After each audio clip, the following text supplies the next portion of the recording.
والصلاة والسلام على أشرف المرسلين سيدنا محمد المكين وعلى آله وصحبه ذوي الرضوان والتمكين. بقي السلام عليكم ورحمة الله تعالى وبركاته. نيغي نيو jotaay bu tedd bi ci njiital sunu waajur wi toog di Sëriñ Mouhamed Fadil Lo teewal fi magam Sëriñ Cheikh Lo di xalif Cheikh Babacar Lo fii ci Madina Fall ak mboolem rakkam yépp ak mbokki taalibe yépp di nuyu itam kilifa yi nga xam ni ñoom lañ fi woo tey bokk ak ñoom Cheikh Babacar Lo waaye bokk ak ñoom mbokk gi ak taalibe gi bokk ak ñoom itam dëkk bi di nuyu itam presse bi nga xam ni moo fi teew ñépp ci seen wuysi bu rafet bi ñu wuysi ci conférence de presse bi nga xam ni kuréel bi saytu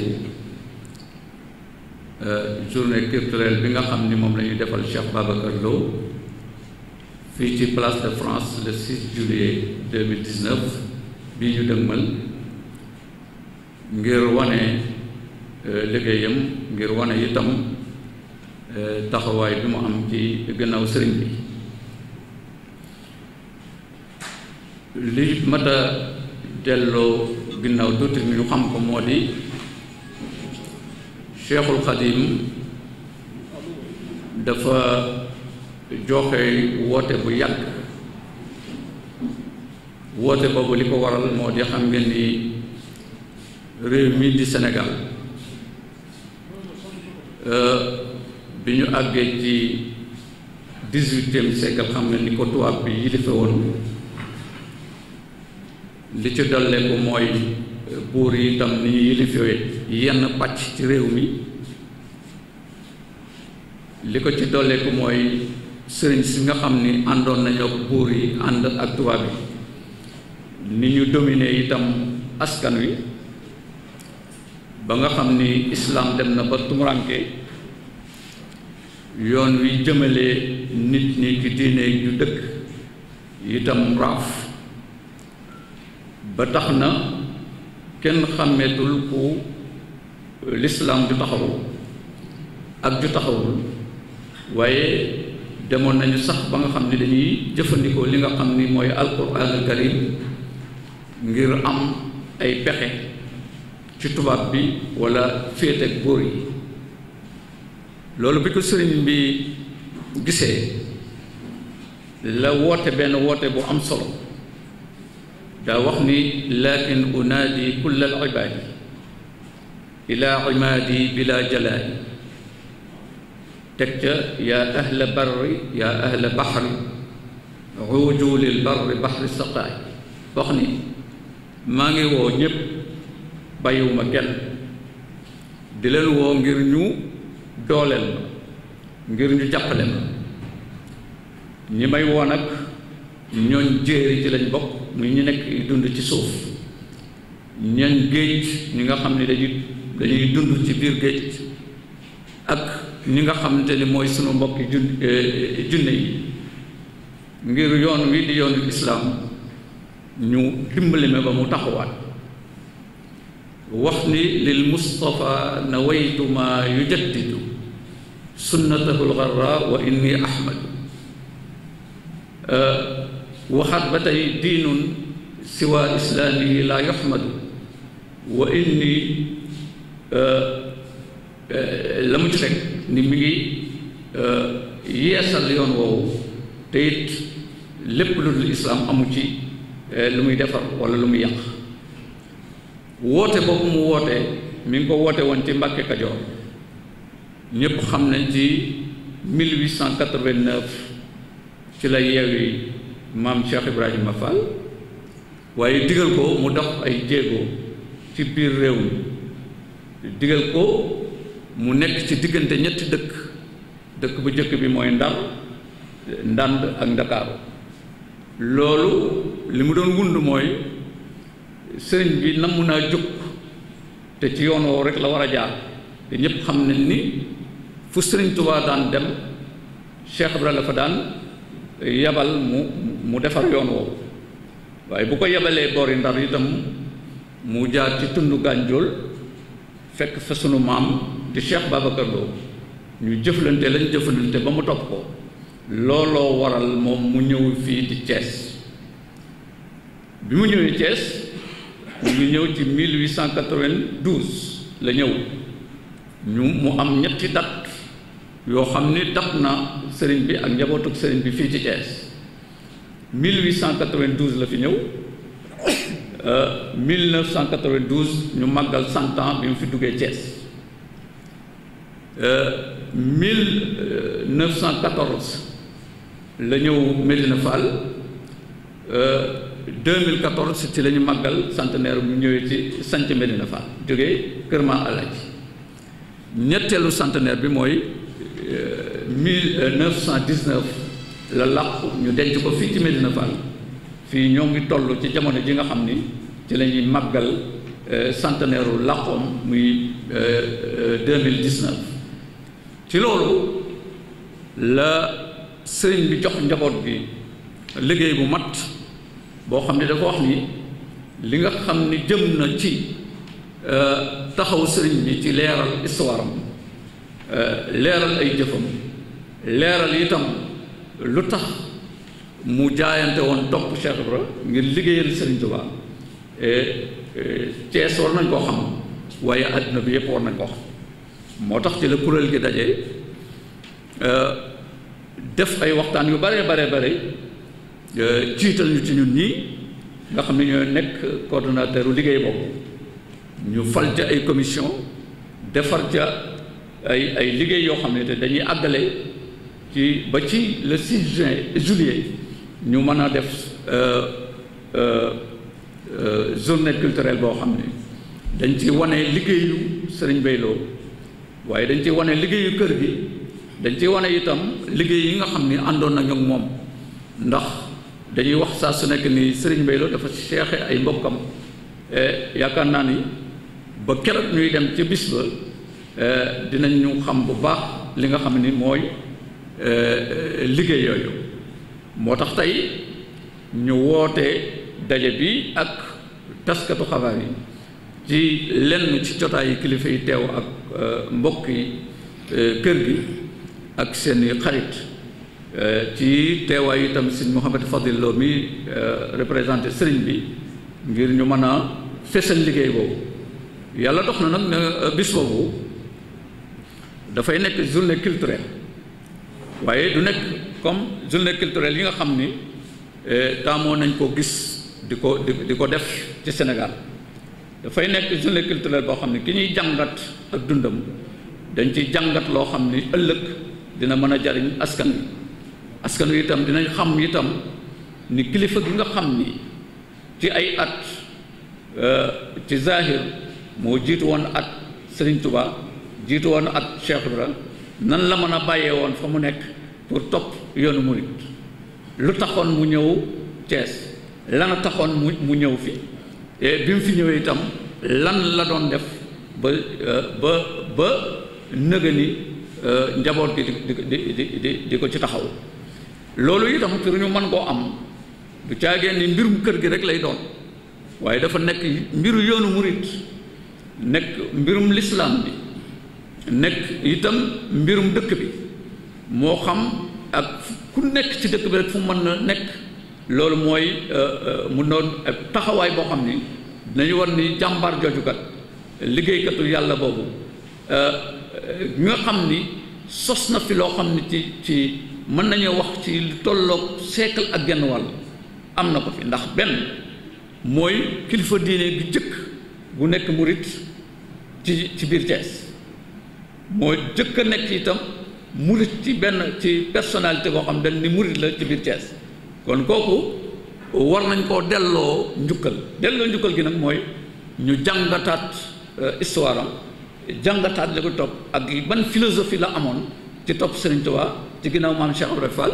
lan la yéene woon dëkk bi waaye lan la yéene woon l'islam bi lan la yéene woon murit gi. journée culturelle boobu nag dafay dox ci ñaari xaaj bu njëkk bi dafay am liñ naan benn exposition boo xam ni dañ koy def ñetti pàcc boo xam ni day leeral dunduk Serigne Touba ñaareelu pàcc bi di leeral dunduk maam Cheikh Ibrahima Fall ñetteelu pàcc bi di leeral jëmmi Cheikh Babacar Lo ak ñi nga xam ne toppoon nañ ko ak njabootam. lu tax ñu ciy jàngat ñett ñooñu dañuy ñett ñoo xam ne dañoo ànd te duñu taqali ko moo tax mënuñoo jàngat ak Cheikh Babacar Lo te jàngatuñu Cheikh Ibra mënuñoo jàngat Cheikh Ibra te jàngatuñu Cheikhul Khadim kon loolu mooy pàcc bu njëkk bi muy dekk benn exposition boo xam ni commission scientifique te ma jéete ko mi ngi ciy liggéey dinañ ci génne thèmes yi ci war a génne dinañ ci génne nataal yi ci war a génne dinañ ci génne ci biir nataal yooyu nan la ñuy communiquer ak ñi nga xamante ni ñooy visiter exposition yi. ñaareel ba itam dina am ay waxtaan ci bés bi waxtaan bi mi ngi tënku ndax thème général bi mooy jàngat dund ak jëfe Cheikh Babacar Lo loolu mooy thème général mais bi ñu ñëwee ci conférence bi ndax Cheikh Babacar Lo da doon def xidma maanaam da doon liggéeyal Serigne Touba diñ ci jàngat benn thème bu ñuy wax al xidma fil fikri suufi manhaju Cheikh al Khadim namuzajan mooy lan mooy dañuy jàngal xidma ci xalaatu suufiyanke yi nan la ñu gise woon liggéeyal nitu yàlla waaye ñu jël ci benn pàcc maanaam nan la ko Cheikhul Khadim gisee woon loolu mooy thème bu jëkk bi thème boobu ki ko war a développé dafay nekk autorité bu mag ci yoonu murit xëy na balaa yàgg dinañu leeral kan mooy taxawee thème boobu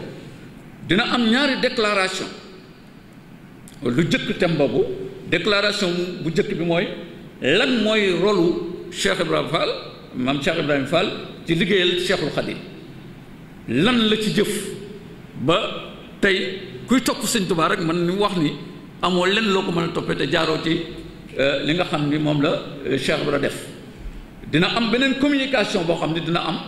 ci lan mooy participation Cheikh Ababacar Lo ci liggéeyal Serigne Touba bi nga xam ni Cheikh Ibrahima mi ngi ko doon liggéeyal Serigne Touba loolu itam te dina am ay borom xam-xam yoo xam ne ñoom ñoo war a def déclaration panel bi dina am ay universitaires dinañ am ay professeurs yoo xam ni ñoom ñëpp dinañ fa jël kàddu ngir xuus ci biir thème boobu li ñuy tëjee mooy lan la ñuy yaakaar ci bis boobu bis bi li ñu ci yaakaar mooy ñu xam kan mooy Cheikh Babacar Lo ñu xam rolam bi mu def ci liggéeyu Serigne Touba ñaareel ba ñu wone ni Thiès am na ay góor yàlla yoo xam ne war nañoo wane seen jëf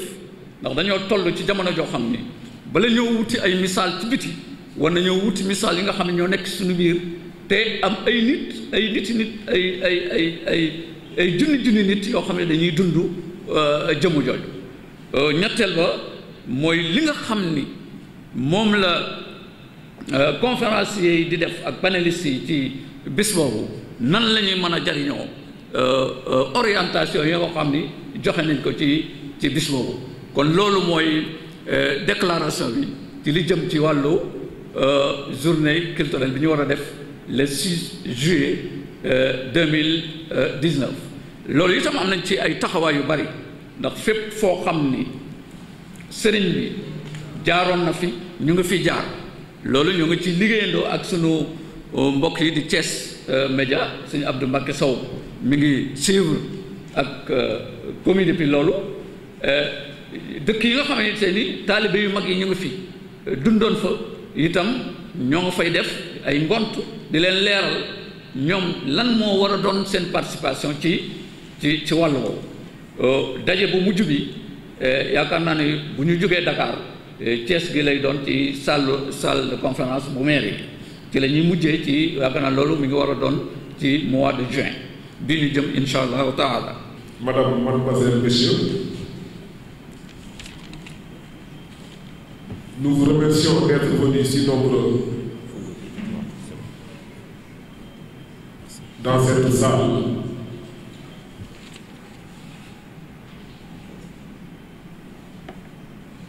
pour la conférence de presse que nous organisons pour préparer le centenaire de la disparition de Cheikh Ababacar Lo, 1919-2019.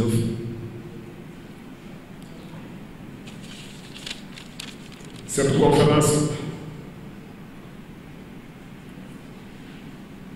conférence tend à montrer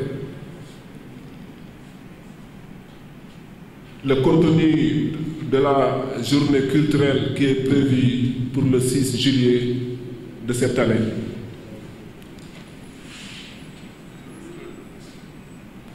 Donc, c'est pour présenter le programme de la journée culturelle qui est prévue le 6 juillet qu'aujourd'hui nous sommes là pour démontrer les différents points qui seront montrés ou déterminés le jour de la conférence.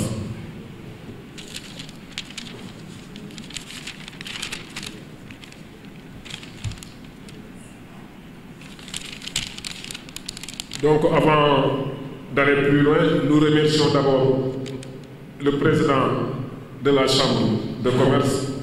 qui nous a facilité vraiment l'obtention de cette salle, tout en remerciant aussi l'équipe de presse présente aujourd'hui, particulièrement à Babacar Ndao, le doyen.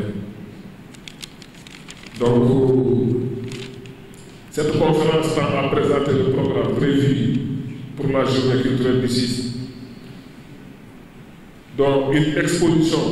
sur Cheikh Ahmed Bamba, sur Mame Cheikh Ibrahima Fall et Cheikh Ababacar Lo sera organisée ce même jour. Après l'exposition, une conférence dont le thème majeur c'est Khidma et soufisme, la démarche des soufistes. L'œuvre et la vie de Cheikh Ababacar Lo et les saints, disons Gourialaï, qui sont à Thiès. Donc la conférence, c'est le thème majeur qui sera développé ce jour. Les résultats attendus aussi, c'est essayer d'intégrer notre vie à l'orientation des thèmes développés. Donc, Cheikh Ababacar Lo, comme vient de le dire Serigne Modou, vous savez bien que c'est en 1891 qu'il avait quitté le Gandiol pour venir s'installer ici à Thiès sous l'ordre de son vénéré marabout, Mame Cheikh Ibrahima Fall. Et c'est à travers lui que Mame Cheikh Ibrahima Fall aujourd'hui a eu demeure ici à Médina Fall, à Thiès. Et ce qui fait de Thiès la capitale du baïfalisme. Vu vraiment l'impact du Baïfal, le nombre de familles religieuses installées ici à Thiès et toute la famille de Mame Cheikh Ibrahima Fall qui, le jour du Mawlud, se mobilise partout du Sénégal pour venir célébrer ce jour de Mawlud à Thiès, montre éloquemment que Thiès est la capitale du baïfalisme. Donc, nous qui sommes habitants du quartier avons décidé cette année de marquer ce centenaire de la disparition, je dis. Aujourd'hui, Le tombeau qui est à Médina Fall a 100 ans cette année-ci. Donc, il n'y a pas beaucoup de tombeaux qui ont vécu 100 ans. Donc, Cheikh Ababacar Lo, comme on le dit, avait des dimensions spirituelles immesurable avant de rencontrer Mame Cheikh Ibrahima Fall en 1889 dans le Gandiol, dans son fief dénommé Ndo. Et le fait que Cheikh Ababacar Lo, c'est ça, ce qu'il suivait avec sa famille, avec ses voisins, avec tout le Gandiol, et de venir se rabattre aux côtés de Mame Cheikh Ibrahima Fall et même de rendre, comme on le dit, son tour à Mame Cheikh Ibrahima Fall, l'a mis mal avec ses parents, sa famille, ce qui a causé son déplacement du Gandiol à Diantel. Donc aujourd'hui, nous sommes là pour essayer de démontrer ce que demain, à travers la journée culturelle, l'œuvre, l'itinéraire et la dimension de Cheikh Ababacar Lo, mais à travers Mame Cheikh Ibrahima Fall et à travers Cheikh Ahmed Bamba. Donc, en grosso modo, c'est ce que nous avions pu dire de cet grand homme et laisser à Serigne Modou, qui maîtrise mieux que nous l'histoire, et à travers cette conférence, je pense qu'il pourra donner tous les détails et tout ce qui s'ensuit.